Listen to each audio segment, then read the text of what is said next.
E a gente faz, então, aqui mais uma entrevista no Jornal da Rede Alesp. A gente vai conversar agora com James Francisco, porta-voz do COREN-SP, o Conselho Regional de Enfermagem. O James é enfermeiro intensivista e vai falar, nesse momento, da situação dos enfermeiros que estão aí na linha de frente do combate da Covid-19. Bem-vindo, James.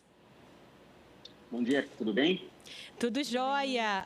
Ontem foi comemorado, né, o Dia da Enfermagem. A gente sabe que os enfermeiros estão ali na porta de entrada de toda essa situação de saúde no Brasil e no mundo.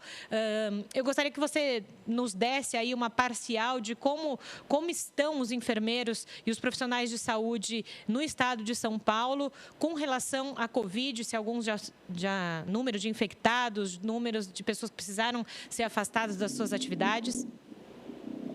Hoje, pela publicação do site do Conselho Federal de Enfermagem, que é o órgão responsável por fazer todo o gerenciamento desses dados, nós temos mais de 14 mil casos confirmados de profissionais de saúde, de profissionais de enfermagem. Isso associado a 118 óbitos. Até o dia 8, nós tínhamos 98 óbitos, hoje nós temos 118 óbitos, então já tivemos aí 118 vidas perdidas durante o combate dessa pandemia. Perfeito, James. Tanto o Conselho Federal de Enfermagem quanto os conselhos regionais de cada estado, inclusive o COREN São Paulo, tem hoje nas suas linhas de frente os fiscais fazendo a realização de fiscalização nas instituições onde existe denúncia. As principais denúncias hoje estão sendo vinculadas à questão da escassez de EPI ou da falta de EPI pelos profissionais, não só enfermeiros, como auxiliares e técnicos de enfermagem. No COREN São Paulo, nós já tivemos, desde então, mais de 1.000 denúncias relacionadas a esse fato. Essas denúncias são investigadas e você tem a presença dos fiscais que também estão indo à linha de frente fazer essas vistorias. O que a gente também tem dentro do Conselho são profissionais que estão dentro do grupo de risco, e por isso a gente não tem um contingente tão grande também para fazer essa atuação. Lembrando que em São Paulo nós somos mais de 19 mil instituições fiscalizáveis, é um número extremamente grande para que você também consiga atingir toda essa demanda. E James, bom dia, quem fala aqui é a Carol. Bom dia. Como ele é Tudo bem, feito? Carol? Tudo bem. Como é feito esse levantamento, né? Tanto dos casos, da letalidade, ele é feito diariamente no site, e também a questão das denúncias, né? Denúncias também são diárias? Isso. A gente tem um canal de comunicação direta, o Observatório do COFEM é o órgão responsável, como eu disse, para fazer toda a condensação desses dados. As instituições, os RTs, os responsáveis técnicos, são responsáveis por alimentar diariamente essa planilha. É enviado o número de profissionais, os dados dos profissionais que estão afastados, seja com suspeita ou caso confirmado, e até mesmo de óbito, de todas as instituições do Brasil. E aí se faz um compilado lá por região, por estado de cada um dos estados. E a gente tem esses dados atualizados diariamente. A questão da denúncia, ela é feita, como eu já disse, pelo chat. Foi criado um chat específico para denúncias relacionadas ao Covid. Nós mantemos ainda as demais denúncias relacionadas à prática da enfermagem, ao trabalho de enfermagem, mas hoje, para dinamizar esse trabalho, tem-se um canal específico de denúncias quanto à questão do Covid, seja ela de carga de trabalho, de falta de EPI, de escassez de EPI, situações de assédio moral, né? Então, tudo isso, quando está relacionado ao Covid, é feito num local específico para que possa ser dado uma maior dinâmica dessas denúncias. E a gente entende, James, que nesse momento, né, as pessoas às vezes olham para o profissional de saúde de um modo errôneo, né? Alguns, a gente já viu tantas notícias falando de profissionais da saúde sendo hostilizados na rua, né? As pessoas têm esse receio, ele estava lá na linha de frente, estava lá no hospital, vai transmitir para mim que estou na rua, que estou passando na rua. Eu queria que você falasse, né, desse a sua opinião para a população, que às vezes, não, a gente está dizendo aqui, não todo mundo, mas algumas pessoas ainda olham para os profissionais da saúde com um olhar que não é o correto nesse momento, e não dá para ser assim, né? Nós temos um contrassenso dessa situação, né? Alguns membros da sociedade batem palma e aplaudem ao profissional de saúde, outros olham com esse olhar justamente de hostilidade. A pessoa que olha um profissional da saúde com essa visão de hostilidade, que agride, seja verbal, fisicamente, ele entende que este profissional da saúde ele é um vetor, e nós não somos vetores, né? Nós estamos aí numa situação de altruísmo, colocando as nossas vidas diariamente em risco para cuidar do doente crítico que está com Covid hoje, que precisa da assistência direta. Isso fez com que a população reconhecesse o trabalho da enfermagem de uma forma diferenciada. Antes nós tínhamos um modelo aí medicalocêntrico, onde o médico era o principal foco de qualquer assistência.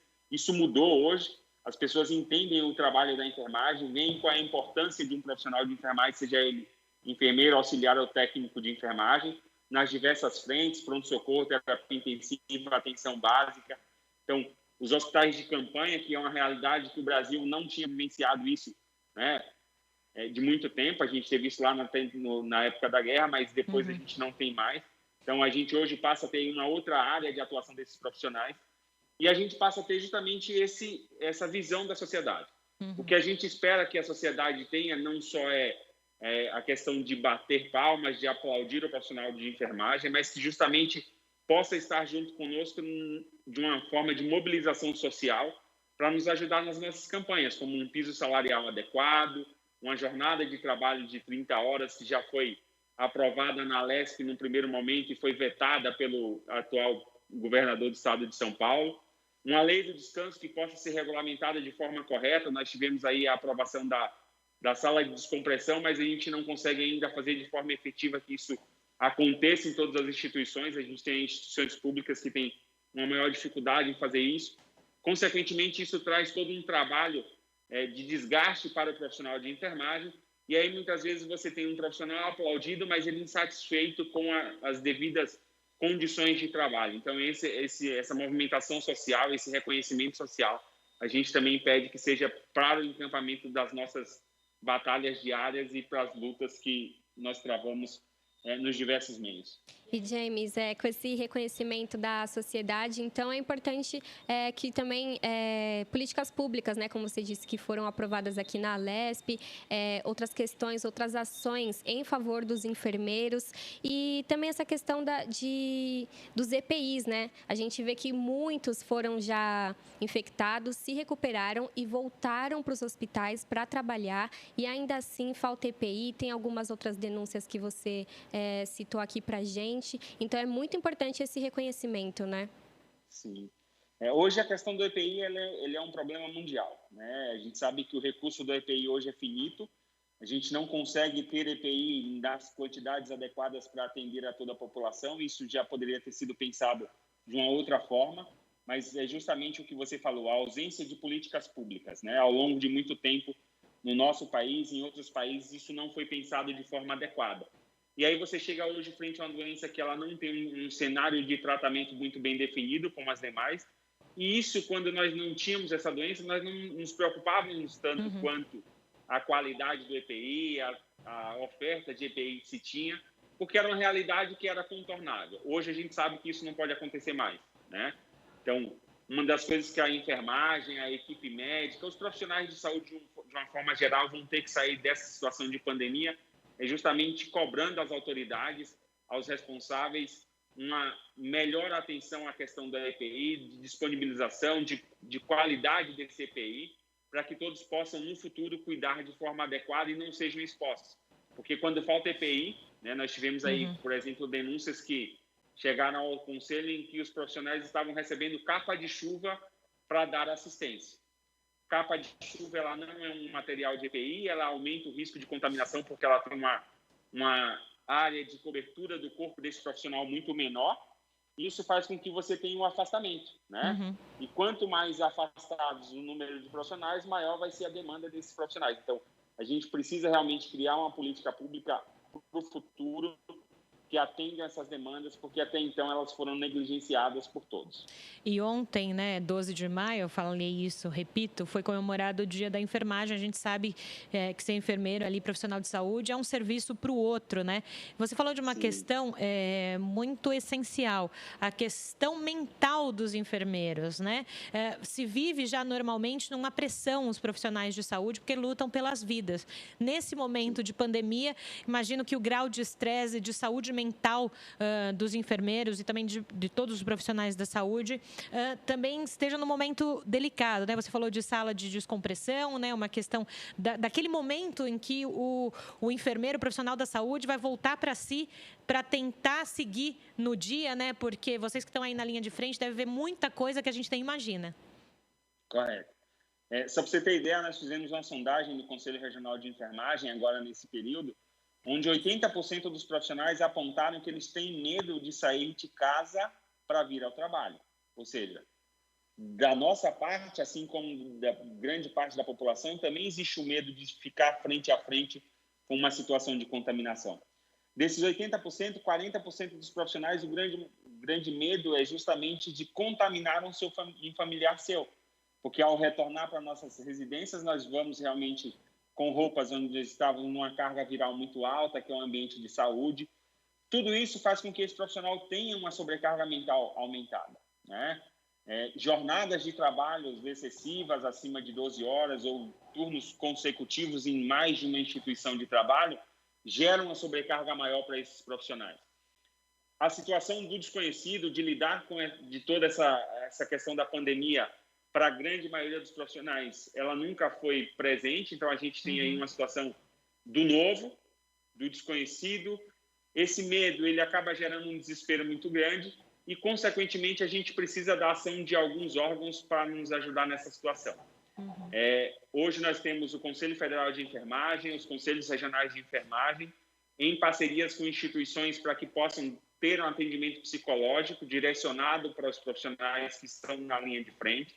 Então, o Corém São Paulo, hoje, ele tem uma parceria com a Unifesp, o COFEM tem uma parceria com outras instituições que dão suporte psicológico a esse profissional, que no momento de estresse ele possa ligar, possa conversar com psicólogo, com outras pessoas que estejam aí justamente prontos a atender.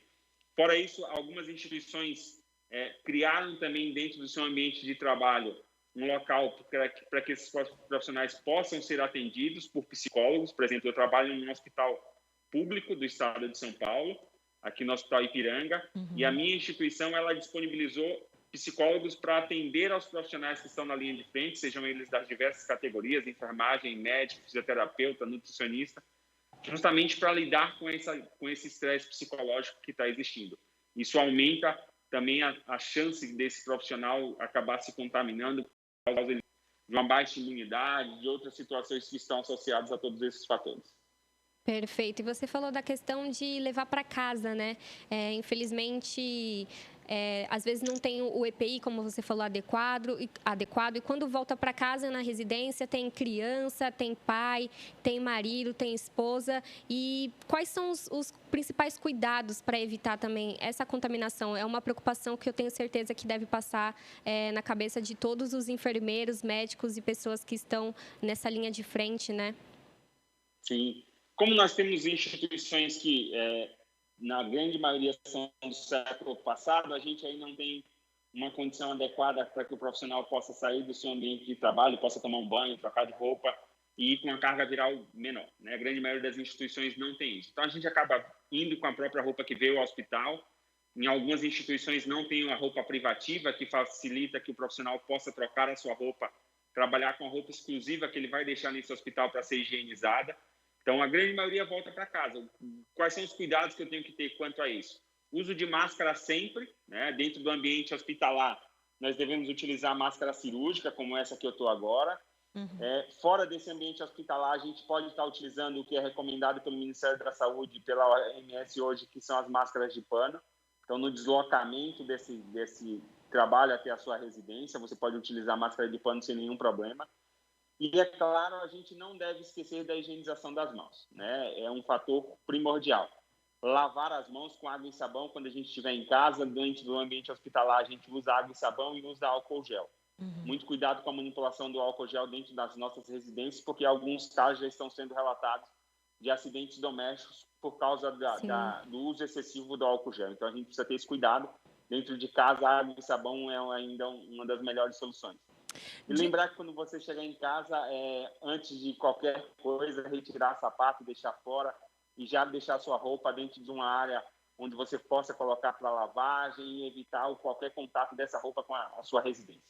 James, você falou a questão de higienização. Eu já queria aproveitar o gancho e falar, né, que no começo da semana o governo federal lançou um decreto ampliando aí os serviços essenciais, falando de barbearias, salões de belezas, academias que poderiam voltar a funcionar. Lembrando que cada estado e município vai fazer a sua regulação dessa questão. Mas pensando nessas questões, qual que é a principal recomendação para esses estabelecimentos de higienização? Há mesmo essa possibilidade de flexibilizar esses serviços? Hoje, a questão da flexibilização ela está cada vez mais vinculada à questão econômica do nosso país, né? Nós passamos aí por um momento de dificuldade econômica, onde você precisa realmente voltar a dar um dinamismo maior para essa questão e, por isso vem-se a ter aí a questão da flexibilização. Porque a gente precisa ter uma sociedade consciente quanto a tudo isso, né? A partir do momento que essas instituições estejam abertas, a pessoa que for fazer a utilização, ela tem que lembrar que ela deve estar de máscara, que ela deve evitar aglomeração. Então, se eu chegar numa barbearia e tiver mais do que 2 clientes e esse espaço for muito pequeno, eu não devo permanecer, né? As pessoas que vão oferecer o serviço, desde que possível, façam o agendamento de forma que evite aglomerações. E, em todo momento, quando eu estiver no ambiente, deixe lembrar de ter um álcool gel para fazer a higienização das suas mãos, porque hoje o Covid, um dos grandes problemas é justamente a transmissão por contato, né? Você tem aí pessoas que são assintomáticas, que não têm nenhum tipo de sintoma, que elas acabam estando contaminadas, elas transmitem isso através das gotículas que ficam na superfície, e aí quando uma outra pessoa que não teve ainda contato com a doença, chega naquele local, ele toca e ele acaba se contaminando. Então, é importante a higienização também desses locais. Tá certo. James Francisco, porta-voz aí do COR em São Paulo, enfermeiro, contou pra gente da sua experiência nessa linha de frente, de como estão os profissionais da saúde nesse momento. Obrigada pelo seu momentinho aí no seu trabalho para conversar com a gente e até uma próxima oportunidade. James.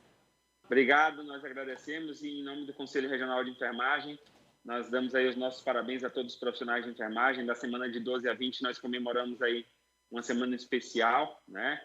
12 sendo o nascimento de Florence e 20 sendo o falecimento da Ana Nery, que são 2 ícones para a enfermagem brasileira e mundial. Então, a gente dá os nossos parabéns, enquanto Conselho Regional de Enfermagem, a todos os profissionais que estão na linha de frente e aqueles também que não estão diretamente vinculados ao Covid, mas têm um trabalho importantíssimo que é dar assistência aos outros pacientes. Perfeito. Nós ouvimos o James